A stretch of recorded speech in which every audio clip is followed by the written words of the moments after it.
The day I opened my parents' will and discovered they'd handed everything to our cousin, the one they always bragged about like their true child, I silently cut off every payment for their home and bills. Just weeks later, my mom shot me a message. Send the money for the mortgage. No greeting. No nothing. I answered with one brief text, and that's when everything began to unravel. Okay, imagine this.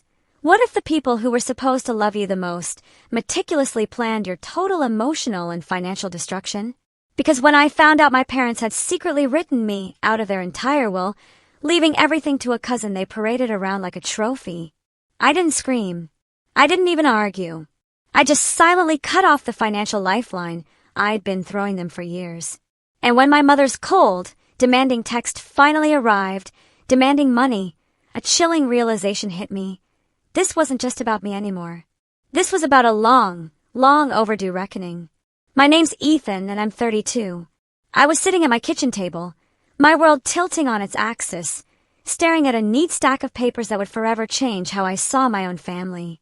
I just finished reading my parents' will. Every last page, every clause, every signature, and there it was, in black and white, everything. And I mean everything, the house, the land, Dad's classic car collection, Mom's jewelry, all of it, every single bit, had been left to my cousin Leo. The same Leo my parents always called their real son, whenever they wanted to be particularly cruel to me. Honestly, I wish I could tell you I was shocked. But the truth? I just felt hollow. It was like something I'd always suspected, a dark fear I'd buried deep, had finally been confirmed with brutal, undeniable clarity. Growing up, my parents were masters at letting me know exactly where I stood. Or, more accurately, where I didn't stand in our family hierarchy. Leo. He was the golden boy, the family pride, the one they paraded around at every holiday dinner like he was royalty. Leo just got promoted. Leo just bought a new house. Leo's probably going to be a millionaire before 30. Meanwhile, when I graduated college, Mom literally said, "Oh, that's nice, Ethan," before asking me to take out the trash. For years, I kept telling myself they'd come around. I worked hard, I paid my own way, and yeah, I even covered their bills when Dad got laid off. Every single month, like a silent, dutiful ghost, I transferred money. Just to make sure their mortgage stayed paid, their lights stayed on, and Mom could keep her ridiculous subscription to that wine of the month club she adored. It wasn't even about gratitude anymore. I'd given up on hearing thank you years ago. It was just about making sure they were okay. Because no matter how distant they kept me, how much they pushed me away, they were still my parents. But that was a knife to the gut, not just because they left me nothing, but because it felt so deliberate, so intentional. It was like they wanted me to know, once and for all, that I was just the kid they happened to raise, not the one they actually cared about. I sat there for a long, long time, rereading the same damning lines, wondering if maybe I'd misunderstood. Maybe there was a secret trust, a hidden letter. But no, the lawyer was crystal clear. The entire estate was Leo's. So, I did something that even surprised me. I just stopped paying.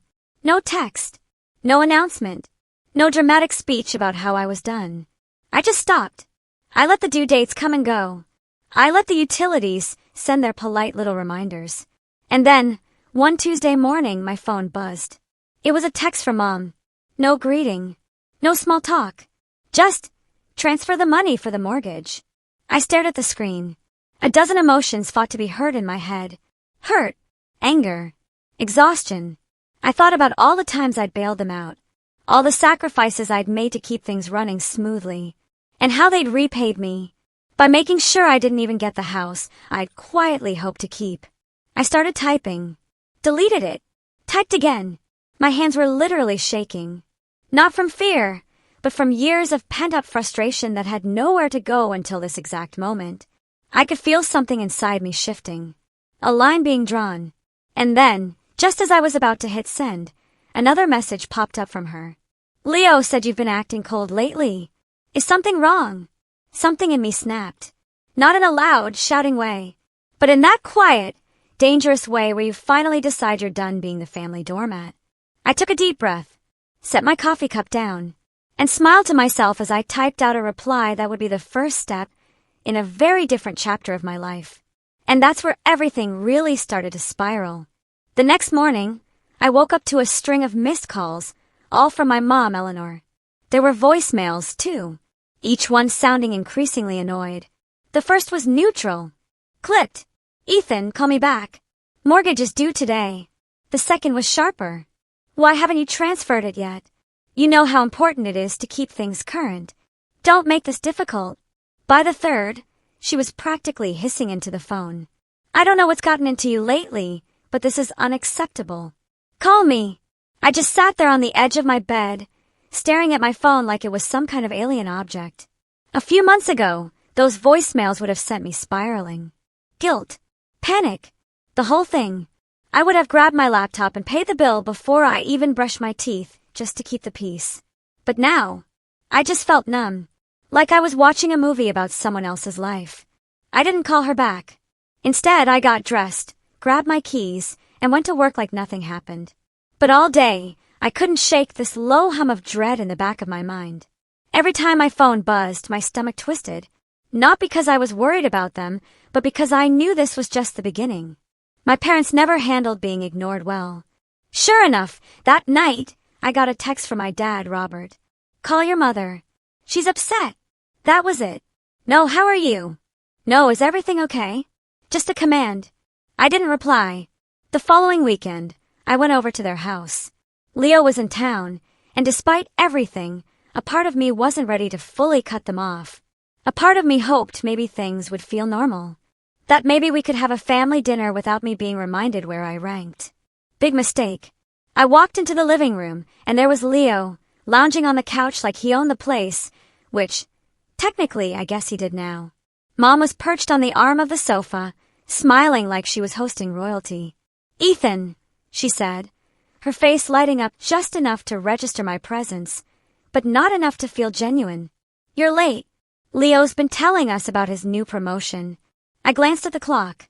I wasn't late. Dinner wasn't even ready yet. Leo grinned, clearly loving the attention. Yeah, they finally made me team lead. Big raise, too. Mom beamed at him. We're so proud of you. You work so hard, sweetie. She'd never once used that tone with me. Dad clapped Leo on the shoulder. We knew you'd get it. Always knew you'd go far. I sat there, pretending to be happy for him.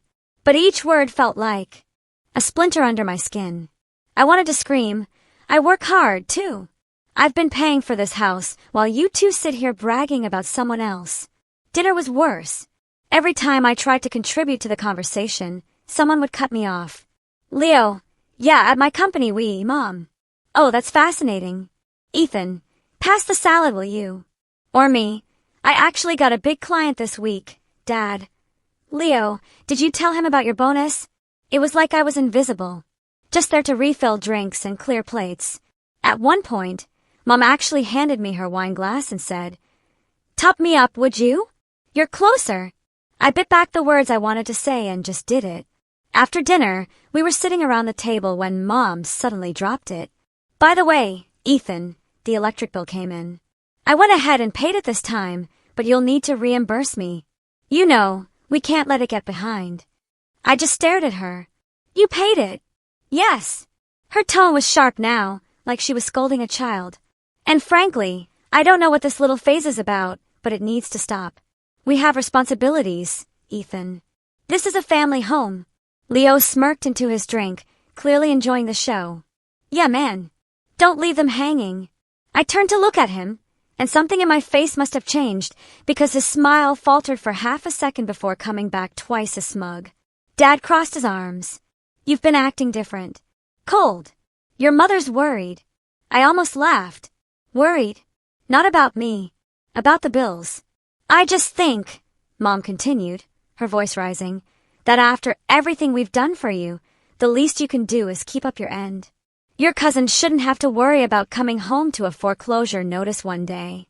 There it was. The first slip. I leaned back in my chair. So this is about Leo. Mom blinked. This is about all of us. About family. No, I said quietly. It's about making sure Leo's inheritance stays in perfect shape, isn't it? The room went dead silent. Leo shifted uncomfortably. Dad's jaw tightened. Mom's lips thinned. That's not fair. I stood up slowly. No. What's not fair is asking me to bankroll a house I don't even get to keep. What's not fair is being treated like a stranger in my own family while I pay for you to sit here and praise someone else. Her face hardened. Sit down, Ethan. Don't make a scene. I looked at her, really looked at her, and realized something. I wasn't angry anymore. I was done. I think I'm going to head out, I said, my voice calm, almost too calm. Leo chuckled under his breath. Touchy. I didn't respond. I just grabbed my coat and walked out, leaving their stunned silence behind me. That night, lying in bed, I couldn't stop replaying it in my head. Mom's tone, Dad's crossed arms, Leo's smirk. It was like they'd been waiting for me to crack. Like they got some twisted satisfaction out of pushing me to the edge. The next morning, another text. Mortgage is overdue. Call me. And then another. Do you want this house to go into default? And then finally, if you can't handle this, maybe Leo should take over completely. He's always been more responsible anyway. I stared at that last one for a long time. My coffee went cold in my hand. Responsible. Always been more responsible. It was almost funny. If it hadn't hurt so much. That's when I knew this wasn't just about money anymore. This was about respect. Or rather, the complete lack of it. And I wasn't going to play along quietly this time. But before I could even figure out my next move, something happened that turned everything upside down and made sure there was no going back. A few days passed in this weird, tense quiet. No calls. No texts. Part of me thought maybe they were cooling off. Maybe we could let this whole thing blow over without another fight. I even started to feel a little guilty, wondering if I'd overreacted by storming out. Maybe I was being dramatic. Maybe they didn't mean it the way it sounded. Then came Sunday. Mom called that morning, and to my surprise, her voice was chipper. Almost sweet. Ethan, why don't you come over tonight? We're having a little get-together. Leo's still in town, and it would be nice to just have everyone under one roof again. I hesitated. Just dinner, of course, she said too quickly. Just dinner. We'll have your favorite roast chicken. I wanted to believe her. I really did. So I said yes. When I arrived that evening, the house was already buzzing. More cars were parked out front than I expected. Inside, I was greeted by the smell of food and the sound of laughter coming from the dining room. It felt almost normal. Ethan, Dad said, clapping me on the back when I walked in. Glad you made it. Grab a drink. We're about to start. I walked into the dining room, and that's when I saw it. There was a cake on the table. A big one, with congratulations, Leo written across the top in bright blue frosting. I frowned. What's this? Mom smiled like it was the most natural thing in the world. Oh, we just thought we'd celebrate Leo's promotion properly. Isn't it great news? I stood there feeling like I'd just been shoved into an alternate reality. You invited me over for a party? She tilted her head, clearly annoyed at my tone. Well, yes. You should be happy for your cousin. He's accomplished so much. I forced a polite nod and took a seat, trying to swallow the lump forming in my throat. The whole dinner was one long monologue about Leo's job, Leo's apartment, Leo's new girlfriend. Every time I tried to steer the conversation elsewhere, someone would loop it right back. But the real betrayal didn't come until dessert. Dad stood up, holding his glass. Before we cut the cake, we have a little announcement. I froze. Announcement? Mom stood too, her hand on Leo's shoulder like he was the guest of honor at some royal banquet. We've been talking, she beamed, and we've decided it's time to make things official. Leo has agreed to take over all the financial responsibilities for the house. My stomach dropped. Effective immediately, Dad added, smiling. We're transferring all accounts and utilities to his name. He's even offered to set up automatic payments so we never fall behind again. The room erupted in applause. I just sat there, staring at them. My mind was spinning. Effective immediately. They hadn't even told me. Mom glanced at me, her smile tightening. This way, you don't have to worry about anything anymore. Isn't that a relief? A relief? That's what she called it. As if I hadn't been the one holding this whole thing together for years. But then Leo spoke up, and it felt like someone lit a match inside me. Yeah, we figured it was best to have someone responsible handle it. No offense, Ethan, but it's been a little rocky lately. No offense. Like it was a joke. The table chuckled softly, like this was all so reasonable. So civil. I felt my ears ringing. So that's it? You just hand everything over without even talking to me? Mom's smile faltered. We didn't want to upset you. Upset me? My voice cracked. You think not telling me was better? Leo leaned back in his chair, clearly enjoying the moment. Hey man, don't take it personally. It's just easier this way. Easier for who? I shot back. For everyone, Dad said, his tone firm now, like I was the unreasonable one. Look, Ethan, you've been distant, and we can't have a house falling behind on payments. This is just practical. I stared at them, speechless. Practical? That's what they called it. Mom reached for my hand across the table, her voice soft. This doesn't mean we don't appreciate what you've done, but Leo is in a better position right now. He can handle it. And then, as if the universe wanted to twist the knife, Leo raised his glass.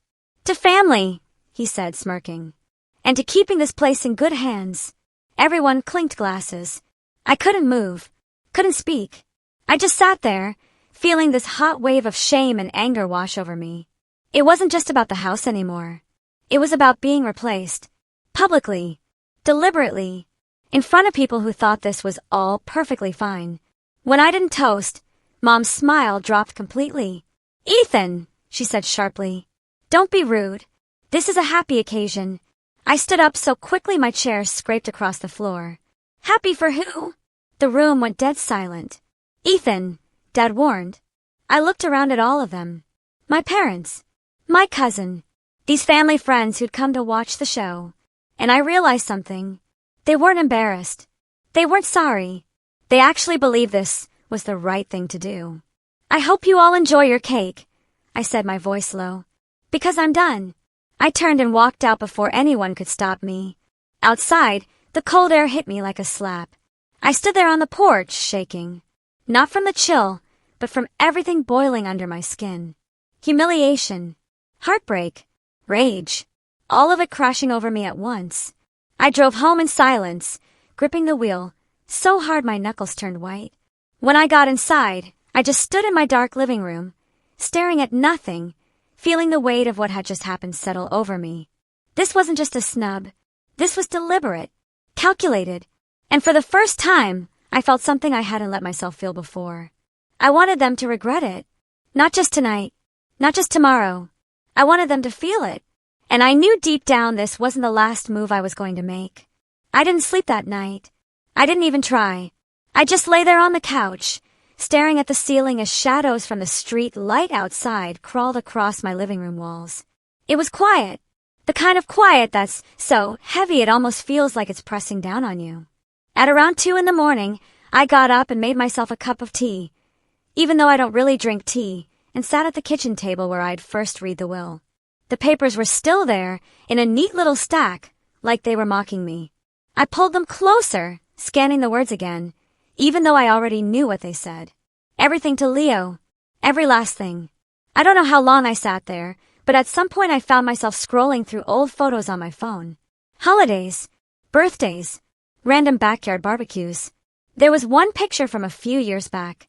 Dad at the grill, Mom holding a glass of wine, Leo with his arm around my shoulders. We were all smiling. I stared at it for a long time, my throat tight. I remember that day. I'd paid for all the food for that barbecue. Mom had told me I should, since I was the one without kids or a mortgage, and I'd done it happily. It hit me, then, just how much of myself I had poured into this family. My time, my money, my energy, and how little I'd ever asked for in return. Just a bit of respect. A thank you here and there. A place at the table, literally and figuratively. And instead, I'd been replaced. By morning, I felt like I'd been hollowed out. I went through the motions of my day, went to work, answered emails, sat through meetings. But everything felt distant, muted. People asked me if I was okay, and I just smiled and said I was tired. That weekend, I stayed home. I didn't answer calls, didn't reply to texts. I just let the phone buzz, and buzz until it went silent. At one point, I heard my parents' voices outside my apartment door. Mom's sharp, Dad's low and stern, but I didn't open it. I sat perfectly still until they left. Later that night, I got a text from a family friend. "Hey, are you okay?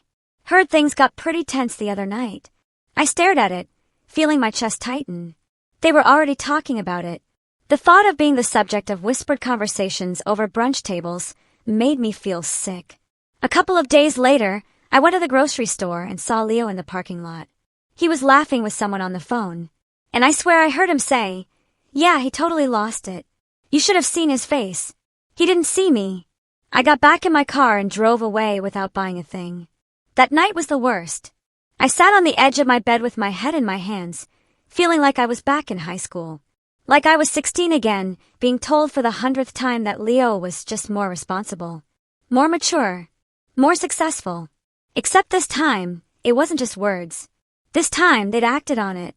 They'd taken my effort, my sacrifices, and written me out of the story completely. I'll admit, there was a moment where I wondered if I should just cave. Call them. Apologize. Beg to be included again. Pay the mortgage like nothing happened. Keep the peace. But then I remembered the look on Mom's face at that table. Not guilty. Not even conflicted. Proud. Smug. Almost like she thought she'd finally solved me. And something in me hardened. I started cleaning my apartment. Not just picking up, but really cleaning. Throwing out old junk. Boxing up things I didn't need. It wasn't anger, exactly. It was something quieter. Like I was stripping away the last bits of my old life, preparing for I didn't even know what yet. One night, I sat down with a notepad and started writing.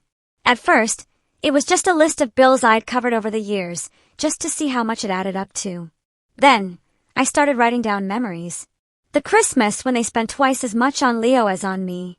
The time they forgot to invite me to a family vacation because they assumed I wouldn't want to come. The night Mom told me she wished I'd turn out more like Leo. By the time I was done, I had several pages filled. I stared at them for a long time. For the first time in days, I felt something other than sadness. It was still pain, yes, but now it had an edge. A direction. I wasn't ready to act yet, but I could feel the first flicker of resolve. The tiniest spark of something that would eventually turn into fire. I tucked the pages into a drawer, turned off the light, and lay in bed. For the first time that week I slept. Not well. Not deeply. But enough. And when I woke up the next morning, I knew I wasn't going to stay at the bottom forever. I was going to climb out. Quietly. Carefully. And when I did, I wasn't going back.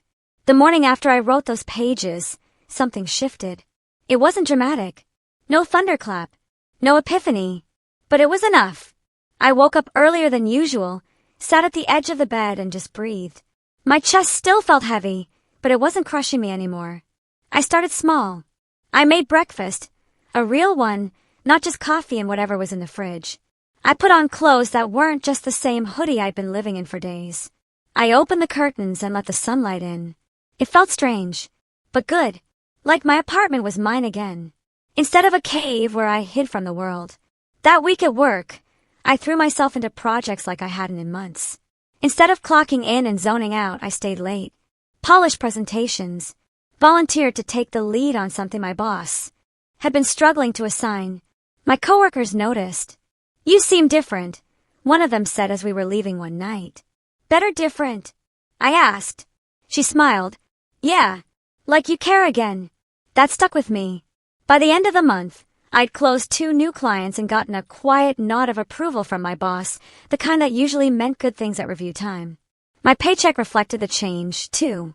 I took some of that money and started looking for a new place. My apartment wasn't bad, but it felt too close to everything. Too close to them. I needed space. A fresh start. After a few weeks of searching, I found it. A loft apartment across town, tucked away in an old converted factory building with exposed brick walls and tall windows. The rent was higher, but with my new workload and income, I could afford it. Moving day felt like shedding a skin. I packed up everything in silence, loading box after box into the back of a rental truck. And with every trip down those apartment stairs, I felt lighter. When I turned in my old keys, I didn't look back. The first night in the new place, I didn't even set up a bed. I just lay on the floor, staring up at the ceiling, smiling like an idiot. The air felt different here. Quiet, yes, but not suffocating. I started rebuilding my life piece by piece. I joined a gym for the first time in years. First, I hated it. I felt awkward and out of place, fumbling through routines while everyone else seemed to know exactly what they were doing. But after a few weeks, I started to notice changes. My posture was better. My sleep was deeper. I had more energy during the day. I started cooking more, too. Real meals. Not just takeout or frozen dinners. There was something weirdly therapeutic about chopping vegetables, searing chicken, and sitting down to a dinner I made for myself. On weekends, I took long walks around the city, finding coffee shops and bookstores I'd never noticed before. I started talking to people again. The barista who remembered my order, the guy at the gym who spotted me on bench press, the neighbor down the hall who always said good morning. Slowly, almost without realizing it, I built a little circle of support. One Friday night, I hosted a game night in my new apartment. Just a few friends from work, some snacks, music in the background. At one point, I caught myself laughing. Like, really laughing. The kind that makes your stomach hurt. And realized it was the first time I'd felt light in months. When everyone left, I stood in the doorway for a while, looking around my place. It was warm now. Lived in. Mine. But I hadn't forgotten. The pages I'd written that night after the announcement dinner were still in my drawer. Sometimes I'd take them out and read through them. Not to dwell on the pain, but to remind myself why I was doing all this. Why I was building something for myself. One night, about 3 months after I moved, I got a text from my mom. Leo is moving into the house officially this weekend. We'd love for you to come by and help him settle in. I stared at the message for a long time. Help him settle in. I put the phone down and went back to what I was doing. Working on a proposal for a client who could single-handedly double my annual commission if they signed. I didn't reply. By summer, things were moving fast. I got that client, and with it came a raise. A big one. Enough that I could max out my savings account and start investing. It wasn't just about money, though. It was about finally feeling in control. For the first time, I wasn't just reacting to life. I was steering it. I started keeping a journal, jotting down ideas for the future, things I wanted to do, places I wanted to go, plans. And tucked between those hopeful notes were sharper ones. Reminders of what had happened. Of what I wouldn't let happen again. I wasn't ready to confront them yet. Not quite, but I could feel the day coming closer. Every achievement, every step forward, every new piece of stability I built, it was all leading somewhere. Somewhere they wouldn't see coming. It was late August when the first real opportunity landed in my lap. I was sitting at my desk after hours, wrapping up some client calls, when I got an email from my boss. Subject: Leadership Training Cohort Nominations. She'd recommended me for an advanced program the company offered, a fast track for employees they considered future leadership material. It wasn't just fluff either. This was the kind of program that came with mentorship from senior executives, networking with decision makers, and even exposure to the legal and financial sides of the business. I said yes before I even finished reading the email. The program kicked off a month later, and from the very first session, I felt like I was standing on higher ground. We covered negotiation, conflict resolution, financial literacy, and the part that caught my attention most, estate planning and inheritance law. Normally, I would have skimmed that last module, but this time I was laser-focused. The instructor explained how wills worked, how probate could be challenged under certain conditions, and the different ways assets could be shielded or moved if someone contested them. My pen flew across the page as I took notes. That night, I went home and dug those papers out of my drawer again. I read every line, every date, every signature. And for the first time, I wasn't just seeing the betrayal. I was seeing potential cracks. There were things in that will that didn't add up. Timelines that were too close together. Witnesses that raised eyebrows. One clause in particular, about the house being passed free and clear of all encumbrances, practically leapt off the page. Because it wasn't free and clear. I'd been paying that mortgage for years. Quietly. Consistently. Every single month. And I had the bank statements to prove it. I stayed up half the night pulling records. Old emails, payment receipts, copies of text messages where Mom had reminded me of due dates. I built a neat little folder, physical and digital, until I had a stack thick enough to make my point in any courtroom. The next weekend, I decided to visit them. Not because I wanted to see them, but because I wanted them to see me. When I pulled into the driveway, Leo's car was parked front and center like a trophy. The house looked freshly painted. There were new flower beds along the walkway. My money had paid for those once. Mom opened the door, clearly surprised. "Ethan, we weren't expecting you." "I was in the neighborhood," I said casually, stepping inside. Leo was sprawled on the couch watching TV. "Well, look who it is," he said with a grin. I ignored him and looked around. The place looked good, I had to admit. Lived in, but cared for. My chest tightened. "We just put in new carpet," Mom said proudly. "Yeah," Leo added, smirking. "Figured it was time to make this place really mine." I smiled faintly. "Looks nice." For the rest of the visit, I was calm. Pleasant. Even. I asked about the renovations. Complimented the new furniture. Even offered to help replace the back deck if they needed. Mom looked at me like she didn't quite trust the change in tone. "It's good to see you in better spirits," she said carefully. I nodded. "Yeah, things have been going really well lately." That part was true. Very true. We chatted a bit longer before I left. But as I walked back to my car, I caught a glimpse of Leo watching me from the window. His expression somewhere between smug and suspicious.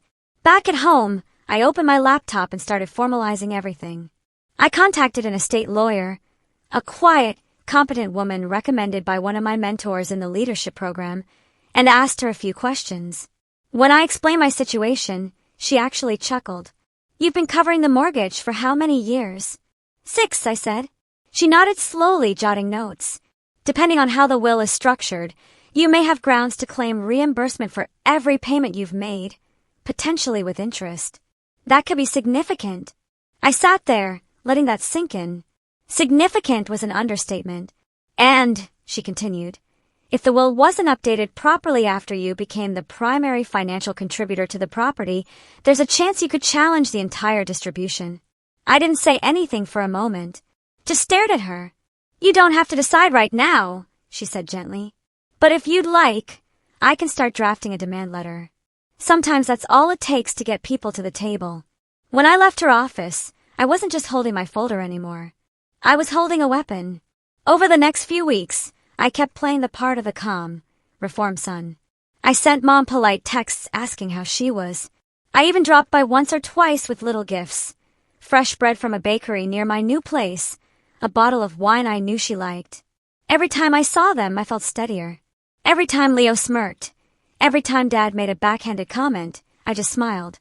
Inside, though, I was sharpening the blade. The last time I visited before everything started, Mom hugged me at the door. "It's so nice to have you back," she said warmly. I hugged her back, smiling over her shoulder. "I never left," I said quietly. But this time, I meant something very different. That night, I opened my laptop, clicked on the folder I'd built, and sent everything to my lawyer. "Proceed." I closed the computer, leaned back in my chair, and for the first time since that dinner, I felt completely calm. Whatever was coming next, I was ready for it. 2 weeks later, my lawyer sent the letter. It was beautifully written, professional, measured, almost polite, but every line carried weight. It outlined every mortgage payment I'd made, complete with dates and amounts. It cited the clause in the will about the house being free and clear, and explained, in careful legal language, that the property was only in that state because of my financial contributions. The closing paragraph was my favorite. "Our client is prepared to file a formal claim for reimbursement with interest and, if necessary, contest the validity of the will on the basis of inequitable treatment of a primary contributor. We would prefer to resolve this matter amicably." Amicably. Such a nice word for, you have one chance to make this right before we bring the entire legal system down on you. We sent copies to my parents and to the executor of the estate. And then I waited. It didn't take long. 3 days later, I got the first text from Mom. "What is this letter? Call me immediately." I didn't. Then came one from Dad. "This is ridiculous. You wouldn't actually do this to your own family." I let that one sit, too. Finally, Leo texted me. "Wow. Really, man? You're going to lawyer up over this? That's pathetic." I smiled at my phone, set it down, and went back to work on a client proposal. A week later, my lawyer called. They've asked for a meeting, she said. At the house. I agreed. Walking up that driveway felt different this time. I wasn't coming as the son who'd been written off, the invisible helper. I was coming as someone with leverage. Inside, the air was tense. Mom sat on the edge of the couch, wringing her hands. Dad stood by the fireplace, his jaw tight. Leo was leaning against the wall, trying to look casual, but clearly rattled. My lawyer and I sat across from them at the table. She opened her briefcase and laid out the documents like playing cards, calm and precise. We're here to discuss settlement, she began. Dad bristled. This is unnecessary. He's already out of the will. Which is precisely why we're here, my lawyer said smoothly. Mr. Miller has made substantial financial contributions to this property. Without him, it would not be the asset it is today. Leo scoffed. Oh, come on. He just made some payments. She turned to him, her tone still pleasant, but steely. Some payments totaling over $120,000, Mr. Miller. I have every bank statement right here. Would you like me to read them out loud? His face went pale. Mom jumped in, her voice pleading now. We're family. Surely, we can work this out without dragging lawyers into it. My lawyer smiled politely. That's exactly why we're here. To work it out. Then she looked at me. Would you like to speak? I took a deep breath and nodded. I'm not here to fight, I said, my voice calm and even. I just want what's fair. I carried this house for years, quietly, without complaint. And when I stopped, instead of asking me why, you replaced me publicly. Mom's face crumpled a little at that, but I kept going. I'm not asking for the house. I'm not asking for jewelry or heirlooms. All I want is to be repaid for what I put in. That's it. The room was silent for a long moment. Finally, Dad sighed, the fight going out of him. What are you asking for? My lawyer slid the document across the table. Here's the itemized total. We're willing to accept repayment in a single lump sum or through liquidation of assets, if that's easier. Leo grabbed the paper and skimmed it, his face growing red. This is insane, he snapped. You're bleeding us dry. I looked at him, my expression unreadable. Funny. That's how I felt all those years I was covering for you. He opened his mouth to argue, then shut it again. After a long, tense back and forth, most of it handled by my lawyer, they finally agreed. The house would be refinanced under Leo's name, and a portion of that refinance would go directly to me. When the meeting ended, I stood up, calm and collected. Thank you, I said simply, gathering my things. As I reached the door, Leo muttered under his breath. Hope you're happy. I turned back just enough to look him in the eye. I will be, I said softly, and I meant it. 2 weeks later, the funds hit my account. Seeing that number there, money I'd earned back, money I could now use for my future, gave me a rush of satisfaction I can't even describe. I didn't call them. I didn't gloat. But when I signed the lease for a small office space to start the business I'd been dreaming about, I allowed myself a quiet smile. Because now I wasn't just surviving. I was building something that no one could take away. The fallout came faster than I expected. It started with the phone calls. First Mom, then Dad, then Mom again. I didn't answer. Their voicemails were a strange progression. First pleading, Ethan, we just want to talk. Then defensive, you didn't have to go this far. Then almost accusatory, I hope you're happy now. Your father is stressed out and Leo is furious. I let them sit unheard. Then came the family ripple effect. A cousin texted me saying there was drama in the group chat. Apparently, Leo was furious about having to refinance and was ranting that I had bled him dry. Another relative chimed in to point out that I had, in fact, paid for the house for years, and maybe it was time someone.